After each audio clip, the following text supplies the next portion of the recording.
In the grand palace of Persia lived Queen Esther, a beautiful and wise African woman who was chosen by King Xerxes to be his queen. Esther was secretly Jewish, and her cousin Mordecai, who raised her, was deeply worried about a new decree. Haman, a high-ranking official, hated the Jews and convinced the king to issue a decree to destroy them. Mordecai informed Esther of the decree and urged her to plead with the king for her people's lives.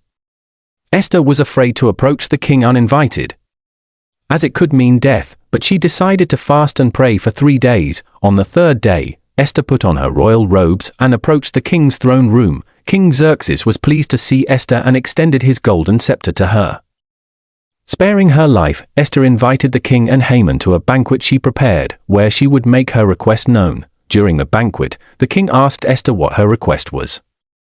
She invited them to a second banquet the next day. That night, the king couldn't sleep and ordered the royal records to be read.